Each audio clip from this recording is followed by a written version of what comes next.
the last congressman who read the Jekyll Island draft. What he told his son before dying, 1925. In the spring of 1924, in a hospital room in Crookston, Minnesota, a 65-year-old man lay dying of a brain tumor. His name was Charles August Lindbergh, not the pilot, the father, the congressman. His son sat beside him, the same son who, 3 years later, would become the most famous man in the world for flying alone across the Atlantic Ocean. Charles Jr. was 22 years old, and his father was running out of time. And somewhere between the morphine and the failing light, the old man said something about a meeting that happened on an island off the coast of Georgia in November of 1910. What he said is not in the congressional record, it is not in the family biography, it is not in the history books that cover the Federal Reserve Act or the banking reforms of the Progressive era. What he said exists the same way a great many important things exist. In the gap, in the space between what was recorded and what actually happened. To understand why that gap exists, you need to understand what happened on Jekyll Island. And more specifically, you need to understand the difference between what was drafted there and what Congress was told had been drafted there. Those are, in the end, two different documents. Most people who know about Jekyll Island know the outline. In November of 1910, Senator Nelson Aldrich of Rhode Island organized a hunting trip. At least that is what the manifest said. The private railcar that departed from New Jersey's Hoboken terminal carried, alongside Aldrich, Paul Warburg of Kuhn, Loeb and Company, Frank Vanderlip of National City Bank, Henry Davison of J.P. Morgan and Company, Benjamin Strong of Bankers Trust, Charles Norton of First National Bank of New York, and Arthur Shelton, Aldrich's personal secretary. They travelled under first names only. They were instructed not to acknowledge knowing each other if seen together. The railroad car was registered under a fictitious party booking. When they arrived at Jekyll Island, which was at that time a private club owned by the Morgan and Vanderbilt families, they spent 9 days working on what Vanderlip would later describe, in his own memoirs, as a document of extraordinary consequence. Vanderlip wrote about this in 1935. He used almost those exact words, extraordinary consequence. He also wrote that the secrecy was not merely to avoid press scrutiny. The secrecy was because the men in that railcar represented, by Vanderlip's own estimate, roughly 1/4 of the entire wealth of the world. And they knew that if the American public understood who had written the banking reform proposal that Aldrich would present to Congress, the proposal would be dead. I have to pause here for a second. Because what I just described, that is one case from a much larger pattern. There are 35 documented cases in a document I put together. Different cities, different decades, different types of evidence. Every single one follows the same sequence: discovered, documented, acquired, disappeared. I could not fit all of it into a video. It's in the pinned comment below. Find it before we continue. 1911 through 1913. What finally passed in December of 1913, the Federal Reserve Act, was presented to Congress and to the public as a fundamentally different document from the Aldrich Plan. The sponsors of the final bill, Carter Glass in the House and Robert Owen in the Senate, went to considerable lengths to distance their legislation from the Jekyll Island draft. Aldrich himself publicly opposed the final bill, a fact that was used repeatedly to argue that the banking interests had been defeated, that the people's representatives had written something genuinely different. Charles Lindbergh did not believe that. He had read both documents. He had read the original Aldrich Plan carefully enough to write an entire book about it. He published Banking, Currency, and the Money Trust in 1913, the same year the Federal Reserve Act passed. And the book is specific in ways that most congressional criticism of that period is not. Lindbergh did not argue in broad terms about banker influence. He argued in chapter and paragraph, identifying specific structural provisions of the Aldrich Plan and showing where those provisions reappeared in the Glass-Owen bill under different administrative framing. The private ownership structure, the regional reserve bank mechanism, the discount rate authority, the composition of the governing board. Lindbergh walked through the correspondence with the patience of a man who had actually read both drafts side by side and found that the differences were primarily cosmetic. He stood on the floor of the House of Representatives on December the 22nd, 1913, and he said that passage of the Federal Reserve Act would establish the most gigantic trust on earth. He said it would be passed at a time when most members had already left Washington for the Christmas holiday. He was correct about the timing. The vote happened on December 23rd, 1913, with a House so sparsely attended that the final tally was 298 to 60. Lindbergh had read it. He voted no. He continued opposing the Federal Reserve through the rest of his congressional career and after it ended. He ran for governor of Minnesota in 1918 on a platform that explicitly named the Federal Reserve as a mechanism for transferring public wealth to private banking interests. He was investigated by military intelligence during World War I for his book, Why Is Your Country at War?, which argued that the financial establishment had direct material interest in American entry into the conflict. His book was seized. The plates were destroyed by government order.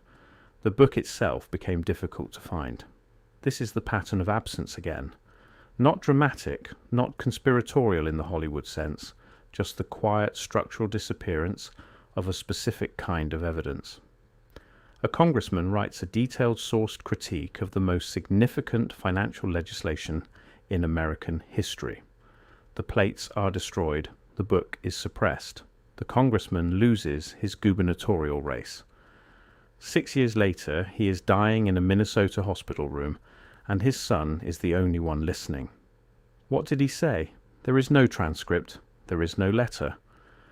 What exists is the record of Charles Lindbergh Jr.'s behavior in the years following his father's death, a behavior that several biographers have noted without quite knowing what. Before I go further, that document in the pinned comment. If you have not found it yet, go there now, because everything I cover in these videos is one piece of a pattern that only becomes visible when you see all 35 cases together. The document shows you the full pattern. What I can show you here is the surface. What is down there is everything underneath it.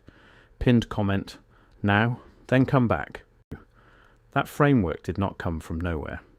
The younger Lindbergh had almost no formal education in economics. What he had was a father who had spent 20 years studying the question in a level of detail that most professional economists never managed. What fathers tell dying sons does not end when the father dies. It takes root. It shapes the way the son reads the news, interprets events, assigns meaning to patterns. The younger Lindbergh's famous 1941 speech in Des Moines, Iowa, the one that effectively ended his public career, contains arguments about international finance and American policy that are structurally identical to arguments his father made in 1913 and 1916 and 1918. The language is different. The conclusions are the same. That continuity is not an accident. It is a transmission. A private briefing conducted in a hospital room in Crookston, Minnesota, in the spring of 1924, about what was actually in the document that 9 men drafted in secret on an island off the Georgia coast in November of 1910. Now here is what the mainstream account cannot explain.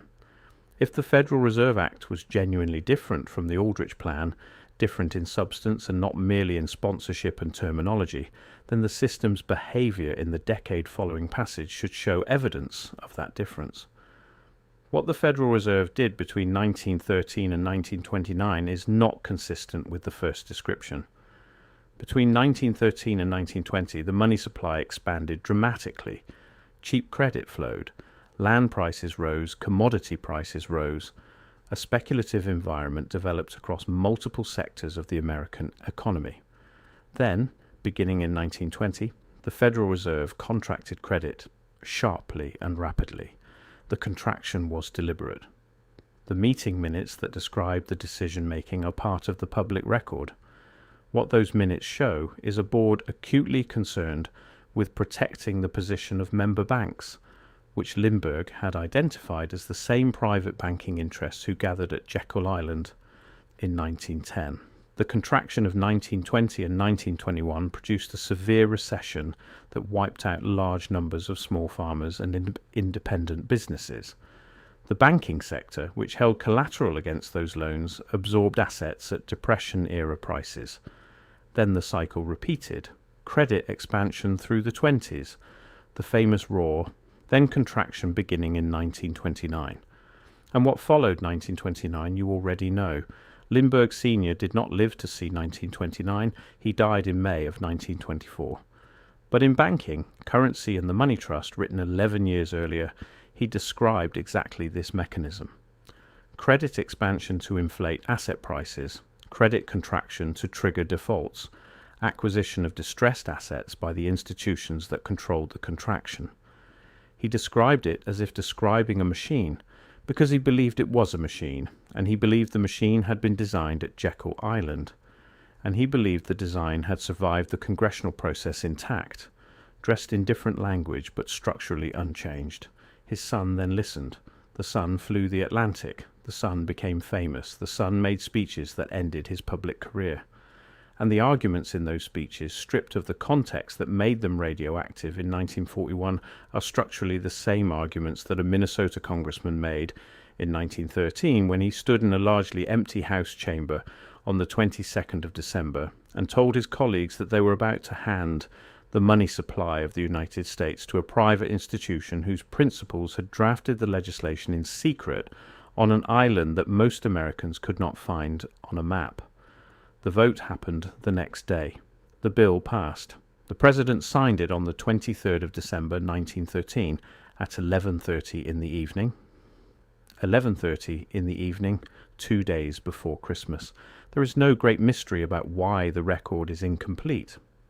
What there is the same structural tendency that appeared in the Tartaria cartographic tradition and the Amazon basin archaeology. The tendency of replacement systems to minimize evidence of what they replaced. A book whose plates are destroyed is not censored. It is just unavailable.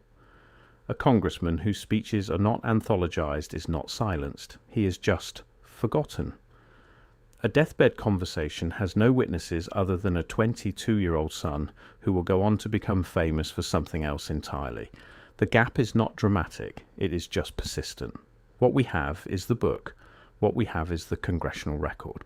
What we have is the structural continuity between the Jekyll Island draft and the Federal Reserve Act that Lindbergh documented in chapter and paragraph, and that no mainstream economic historian has ever systematically refuted. Only categorically dismissed. What we do not have is the conversation in the hospital room.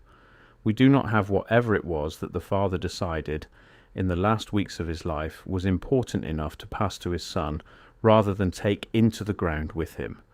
But we have the son's behavior afterward. We have the speeches. We have the structural arguments that show up 20 years later in a voice that is clearly drawing on a source that predates the speaker's own intellectual development. The source was a congressman who read the Jekyll Island draft, not the National Monetary Commission version, not the version debated on the House floor, the original.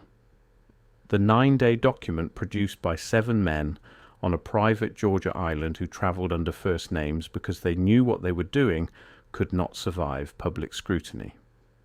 Lindbergh read it. Lindbergh named what it was. Lindbergh's plates were destroyed. And then Lindbergh died in a Minnesota hospital in 1924, and his son sat beside him. And the old man said something. We do not know exactly what he said.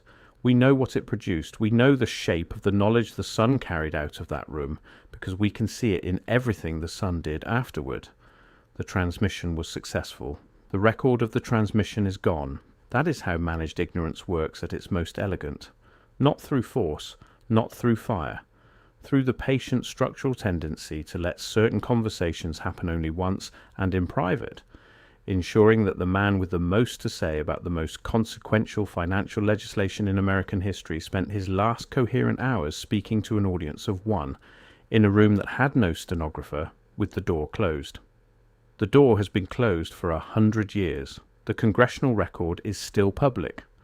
The book, what survives of it, is still in the public domain. The Jekyll Island meeting is no longer disputed. Vanderlip himself confirmed it in print in 1935. The gap between what was drafted on that island and what Congress was told had been drafted on that island is still open. Some gaps close when enough people look at them directly.